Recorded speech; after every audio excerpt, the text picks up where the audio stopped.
Hello friends, welcome to my YouTube channel. ഇന്നത്തെ video എന്ന് പറയുന്നത് പുഴയിൽ നിന്ന് വാരിയെടുത്ത കക്ക ഫ്രൈ ചെയ്യുന്നതാണ്. അതിനു വേണ്ടിയിട്ട് കക്കയുള്ള പുഴയിലേക്ക് ഞാൻ വഞ്ചിയെടുത്ത് അക്കരയ്ക്ക് പോയിക്കൊണ്ടിരിക്കുകയാണ്. ചെറുപ്പം തൊട്ടേ അപ്പച്ചൻ വീശാൻ പോകുമ്പോൾ നമ്മളെ കൂടെ കൂട്ടുമായിരുന്നു. അതുകൊണ്ട് തന്നെ അത്യാവശ്യം തുഴയാൻ വേണ്ടിയിട്ട് എനിക്കറിയാം. പക്ഷെ ഒത്തിരി വർഷങ്ങൾക്ക് ശേഷമാണ് കേട്ടോ ഞാനിപ്പോൾ ആ പങ്കായം, ഞങ്ങളുടെ നാട്ടിൽ പങ്കായം എന്നാണ് പറയുന്നത്, അത് ഞാൻ കയ്യിലെടുത്തിരിക്കുന്നത്. എങ്കിലും ഞാൻ അത്യാവശ്യം നന്നായിട്ട് തുഴഞ്ഞ് അക്കരയ്ക്ക് എത്തി. അങ്ങനെ ഞങ്ങൾ പുഴയിലിറങ്ങി കക്കയൊക്കെ വാരി, അത്യാവശ്യം നന്നായിട്ട് കക്കയുണ്ടായിരുന്നു, നല്ല വലിപ്പമുള്ള കക്കയായിരുന്നു. അത് വാരി നമ്മൾ വീട്ടിലേക്ക് മടങ്ങിയതിന് ശേഷം അത് നന്നായിട്ട് 2-3 പ്രാവശ്യം കഴുകി, കാരണം ചെളിയിൽ നിന്നാണ് കിട്ടുന്നത്. അപ്പം കഴുകി അതൊരു ദിവസം നമ്മൾ ആ വെള്ളത്തിൽ അങ്ങനെ ഇട്ടേക്കണം, കാരണം അതിൻ്റെ ഉള്ളിൽ ചെളി ഉണ്ടാവും. അപ്പോൾ അത് വെള്ളത്തിൽ കിടക്കുമ്പോൾ അതിൻ്റെ വായ തുറന്ന് ആ ചെളിയൊക്കെ പുറന്തള്ളും. അതിൻ്റെ പിറ്റേ ദിവസമാണ് ഞങ്ങൾ കക്ക നന്നായിട്ട് വീണ്ടും വാരി ഒരു കലത്തിലേക്ക് നമ്മൾ മാറ്റുന്നതാണ് ഇപ്പോൾ നിങ്ങൾ കണ്ടുകൊണ്ടിരിക്കുന്നത് കേട്ടോ. നമ്മൾ അടപ്പ് സെറ്റ് ചെയ്യുമ്പോൾ പ്രത്യേകം നിങ്ങൾ ശ്രദ്ധിക്കുക, ഇതിന് അത്യാവശ്യം നന്നായിട്ട് തീ വേണം. കാരണം ഈ കക്കയിൽ നമ്മൾ ഒട്ടും തന്നെ വെള്ളം ചേർക്കുന്നില്ല. അതിലേക്ക് ഒരു പിടി ഉപ്പിട്ടിട്ട് നന്നായിട്ട് തീ കത്തിക്കുക, എങ്കിൽ മാത്രമേ അത് നന്നായിട്ട് തിളച്ച് മുകളിലേക്ക് പൊന്തി വരുള്ളൂ. അതിനുവേണ്ടി നമ്മൾ ഏകദേശം ഒരു 20 മിനിറ്റ് അടച്ച് വെച്ച് അത് വേവിക്കണം. ഓക്കെ, നല്ല രീതിയിൽ ചിരട്ടയോ അല്ലെങ്കിൽ നന്നായിട്ട് ആളിക്കത്തുന്ന എന്തെങ്കിലും വെച്ചിട്ട് നന്നായിട്ട് തീ പിടിപ്പിച്ചതിന് ശേഷം മാത്രമേ ഇത് അടച്ച് വെച്ച് വേവിക്കാൻ പാടുള്ളൂ, അല്ലെങ്കിൽ അത് നമുക്ക് പൊട്ടിക്കിട്ടത്തില്ല. അതുകൊണ്ടാണ് അങ്ങനെ 20 മിനിറ്റിന് ശേഷം നമ്മളിത് ആ കക്ക തുറന്ന് നോക്കുമ്പോൾ അതെല്ലാം പൊട്ടി നന്നായിട്ട് തിളച്ച് പൊങ്ങി മുകളിലേക്ക് വന്നിട്ടുണ്ട്. അപ്പം നമ്മളത് എന്താ ചെയ്യേണ്ടതെന്ന് വെച്ച് കഴിഞ്ഞാൽ, ഒരു കയ്യിലിൻ്റെ കടഭാഗം ഉപയോഗിച്ച് അത് നമ്മൾ നന്നായിട്ട് ഇളക്കി കൊടുക്കണം. കാരണം എന്താണെന്ന് വെച്ചാൽ അതിൻ്റെ ഉള്ളിൽ ഒരുപാട് പൊട്ടാത്ത കക്കകൾ ഉണ്ടാവും. കാരണം തിളച്ച് പൊങ്ങി വരുമ്പോൾ പൊട്ടാത്ത കക്കകൾ പൊട്ടാൻ വേണ്ടിയിട്ടാണ് നമ്മളത് ഇളക്കി കൊടുക്കുന്നത്. അങ്ങനെ ഞങ്ങളുടെ കക്കയൊക്കെ വെന്ത് നമ്മൾ വീണ്ടും അത് ഇറക്കി അത് നന്നാക്കുന്നത് എങ്ങനെയാണെന്നാണ് ഇനി കാണിക്കുന്നത് കേട്ടോ.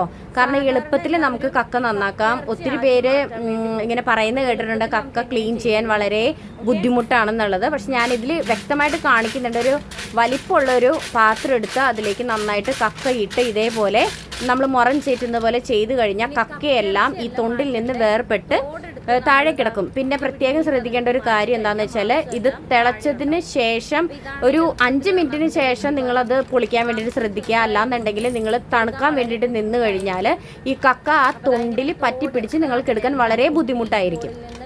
അപ്പോൾ ഇതേപോലെ നമ്മൾ ആദ്യം പെറുക്കിയെടുക്കേണ്ടത് കക്കയല്ല. കക്ക പെറുക്കിയെടുക്കുമ്പോൾ വളരെ ചെറുതായതുകൊണ്ട് നമുക്ക് ഭയങ്കര ബുദ്ധിമുട്ടായിരിക്കും. ഈ തൊണ്ട് നമ്മൾ വേറൊരു പാത്രത്തിലേക്ക് ഇങ്ങനെ പെറുക്കിയിടുമ്പം ലാസ്റ്റ് നമ്മൾക്ക് കക്ക ഇറച്ചി അടിയിൽ വന്ന് കിടക്കും. അതിനുശേഷം വീണ്ടും നമ്മൾ 2-3 പ്രാവശ്യം നല്ല വെള്ളത്തിൽ നന്നായിട്ട് അലമ്പി കഴുകിയെടുക്കണം. കാരണം ഒത്തിരി മണ്ണും ചെളിയും വീണ്ടും ഉണ്ടാവും. അപ്പോൾ നമ്മൾ ഇത് 2-3 പ്രാവശ്യം നന്നായിട്ട് കക്ക കഴുകിയെടുത്ത ഇറച്ചിയാണ് ഇപ്പോൾ നമ്മൾ കാണുന്നത്. ഇനി നമ്മൾ കക്ക റോസ്റ്റ് ചെയ്യാൻ വേണ്ടി പോവാണ്. ഒരുപാട് പേരുടെ സംശയമാണ് ഈ കക്കയിലെ കറുത്ത വേസ്റ്റ് എന്ന് പറയുന്ന സാധനം. അത് ഒരിക്കലും ഒരു വേസ്റ്റ് അല്ല. ഞങ്ങൾ ഒരിക്കലും അത് കളയാറില്ല. ഞാൻ ചെറുപ്പത്തിലേ തുടങ്ങി കഴിക്കുന്ന ഒരു വ്യക്തിയാണ്. ഇതുവരെ എനിക്കൊരു ബുദ്ധിമുട്ടുണ്ടായിട്ടില്ല. അതതിൻ്റെ പ്രോട്ടീനാണ്, അതിൻ്റെ കാൽസ്യമാണ്.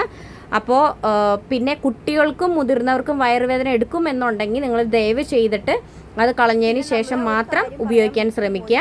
അങ്ങനെ ഞാൻ ഒരു കാര്യം പറയാൻ വേണ്ടിയിട്ട് വിട്ടുപോയി. നമ്മൾ കക്ക പുഴുങ്ങി ഇറക്കുമ്പോഴേക്കും അതിൽ നിന്ന് നല്ല തെളിവെള്ളം നോക്കിയിട്ട് മാറ്റി വെക്കുക. കാരണം ആ കക്കയുടെ ടേസ്റ്റ് മുഴുവൻ ഈ വെള്ളത്തിലുണ്ടാവും. അപ്പം ഞങ്ങൾ അതെടുത്ത് ഓൾറെഡി മാറ്റി വെച്ചിട്ടുണ്ടായിരുന്നു. ഞാനത് ഈ വീഡിയോയിൽ പറയാൻ വേണ്ടിയിട്ട് മറന്നുപോയി.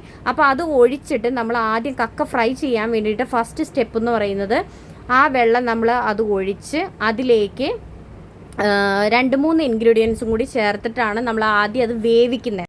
അപ്പോൾ വേവിക്കുന്നതിനായിട്ടുള്ള ഇൻഗ്രീഡിയൻസ് എന്ന് പറയുന്നത്, ഒരു പിടി ഇഞ്ചി ചതച്ചത്, കറിവേപ്പില, മഞ്ഞൾപ്പൊടി, ഇത്രയും ഇട്ടിട്ടാണ് നമ്മളത് അടപ്പിൽ വേവിക്കാൻ വേണ്ടി വെക്കുന്നത്.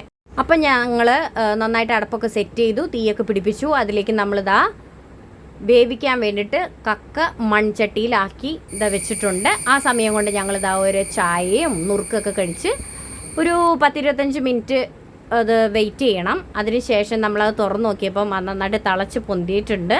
പക്ഷേ അതിൽ വെള്ളം വറ്റിയിട്ടില്ല. അങ്ങനെ ഞങ്ങൾ വീണ്ടും വെച്ചു. ഇപ്പോൾ ഒരു 10 മിനിറ്റിന് ശേഷം തുറന്ന് നോക്കുമ്പോൾ വീണ്ടും വെള്ളം വറ്റിയിട്ടുണ്ട്. നമുക്ക് കക്ക ഫ്രൈ ചെയ്യാനുള്ള സാധനങ്ങൾ എന്തൊക്കെയെന്ന് നോക്കാം. ഒരു 10-20 ഉള്ളി ചതച്ചെടുത്തത്, ഒരു കുടം വെളുത്തുള്ളി ചതച്ചത്, ഇഞ്ചി കുറച്ച് നീളത്തിൽ അരിഞ്ഞത്, 2 തട്ട് കറിവേപ്പില, ഒരു 4 പച്ചമുളക് ലാസ്റ്റ് നമുക്ക് കീറിയിടാൻ വേണ്ടിയിട്ട് പിന്നെ ഒരു പിടി കുരുമുളക് ചതച്ചെടുത്തത്, കറുകപ്പട്ട, ഗ്രാമ്പൂ, കുറച്ച് പെരുംജീരകം, 3 ഏലക്കായ, garam masala 1.5 table spoon, 2 table spoon മല്ലിപ്പൊടി. അപ്പോൾ നമ്മൾ ഒരു ഉരുളി എടുത്ത് അടപ്പിൽ വെച്ചിട്ടുണ്ട്. നന്നായിട്ട് ചൂടായി. അതിലേക്ക് നമുക്ക് വെളിച്ചെണ്ണ ഒഴിച്ചു കൊടുക്കാം. നന്നായി ചൂടായ വെളിച്ചെണ്ണയിലേക്ക് നമുക്ക് 3 ഏലക്കായ, പട്ട, ഗ്രാമ്പൂ അത് ഇട്ട് കൊടുക്കുക. ഇനി അതൊന്ന് മൂത്ത് വരുന്നത് വരെ നമുക്കൊന്ന് ഇളക്കി കൊടുക്കാം. അതിലേക്ക് നീളത്തിൽ അരിഞ്ഞു വെച്ച ഇഞ്ചി, അതിലേക്ക് നമ്മൾ ചതച്ച് വെച്ച ഉള്ളി, വെളുത്തുള്ളി, ഇഞ്ചി, കറിവേപ്പില ഇത്രയും ഇട്ടിട്ടുണ്ട്. അത് നന്നായിട്ട് ബ്രൗൺ നിറമാകുന്നത് വരെ വഴറ്റുക. അപ്പോൾ നന്നായിട്ട് ഉള്ളി ബ്രൗൺ നിറം ആയിട്ടുണ്ട്. അതിലേക്ക് നമുക്ക് മല്ലിപ്പൊടി ഇടാം. നന്നായിട്ട് മല്ലിപ്പൊടി മൂത്തിട്ടുണ്ട്. അതിലേക്ക് നമുക്ക് 1.5 ടേബിൾ സ്പൂൺ കാശ്മീരി ചില്ലി ഇടാം. ഇനി അതിലേക്ക് നമുക്ക് ഗരം മസാല ഇട്ട് കൊടുക്കാം. മഞ്ഞൾപ്പൊടി നേരത്തെ നമ്മൾ വേവിച്ചപ്പോൾ ഇട്ടതുകൊണ്ട് ഇതിൽ നമ്മൾ മഞ്ഞൾപ്പൊടി ഇപ്പോൾ ആഡ് ചെയ്യുന്നില്ല. ഇപ്പോൾ മൂത്ത് വന്ന പൊടിയിലേക്ക് നമുക്ക് വേവിച്ച് വെച്ച കക്ക ഇട്ട് കൊടുക്കാം.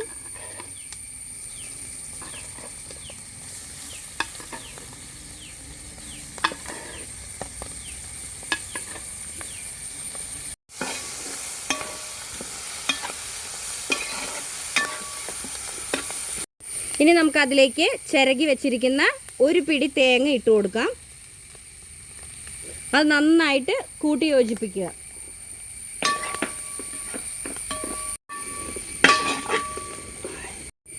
ഇനി നമുക്ക് അതിലേക്ക് മെയിൻ ഇൻഗ്രീഡിയൻസ് ആയ ചതച്ച് വെച്ചിരിക്കുന്ന കുരുമുളകാണ് ഇതിൻ്റെ രുചി എന്ന് പറയുന്നത്. പിന്നെ കുറച്ച് പെരിഞ്ജീരകം, ഇത് രണ്ടും നന്നായിട്ട് മിക്സ് ചെയ്ത് ആഡ് ചെയ്യുമ്പോൾ ഒരു പ്രത്യേക രുചിയായിരിക്കും കക്കയ്ക്ക്. അപ്പം നമ്മൾ ഇട്ട് കൊടുത്ത തേങ്ങയൊക്കെ നന്നായിട്ട് കക്കയായിട്ട് നന്നായിട്ട് മിക്സ് ചെയ്ത് വന്നിട്ടുണ്ട്. അതിലേക്ക് കുരുമുളക് ഇട്ടായിരുന്നു, പെരിഞ്ജീരകം ഇട്ടായിരുന്നു. അതൊക്കെ നന്നായിട്ട് ഫ്രൈ ചെയ്ത് വരുമ്പോൾ നമ്മൾ നന്നായിട്ട് ഇളക്കി കൊടുക്കുക. ഇല്ല എന്നുണ്ടെങ്കിൽ ഈ കക്ക അടിയിൽ പിടിക്കാൻ ചാൻസ് കൂടുതലാണ്. അങ്ങനെ കുറച്ച് വെളിച്ചെണ്ണ കുറവായിട്ട് തോന്നി. അപ്പോൾ നമ്മൾ കുറച്ച് വെളിച്ചെണ്ണയും കൂടി ഒഴിച്ചു കൊടുത്തു. അതിനുശേഷം നമ്മൾ അത് കുറച്ചൊരു 5-10 മിനിറ്റും കൂടി കക്ക ഫ്രൈ ആവാൻ വേണ്ടിയിട്ട് വെച്ചു. അപ്പോൾ ഞാൻ നോക്കിയപ്പോൾ ഗരം മസാലയുടെ കുറച്ച് കുറവുണ്ടായിരുന്നു. അങ്ങനെ ഞങ്ങൾ കുറച്ച് ഗരം മസാലയും കൂടി ആഡ് ചെയ്ത് നന്നായിട്ട് മിക്സ് ചെയ്ത് ലീവ് ചെയ്തു. നന്നായിട്ട് കറുത്ത ഒരു കളർ ആവുന്ന വരെ നമ്മൾ ലീവ് ചെയ്യുക. അതിലേക്ക് ലാസ്റ്റ് നമ്മൾ കുറച്ച് കറിവേപ്പില ഇട്ട് കൊടുക്കുന്നുണ്ട്. അപ്പോൾ നമ്മുടെ കക്ക ലാസ്റ്റ് നല്ല അടിപൊളിയായിട്ട് വന്നിട്ടുണ്ട്. അപ്പോൾ ഇന്നത്തെ വീഡിയോ ഇത്രയേ ഉള്ളൂ ഗൈസ്. എല്ലാവരും സപ്പോർട്ട് ചെയ്യുക, ഷെയർ ചെയ്യുക. താങ്ക്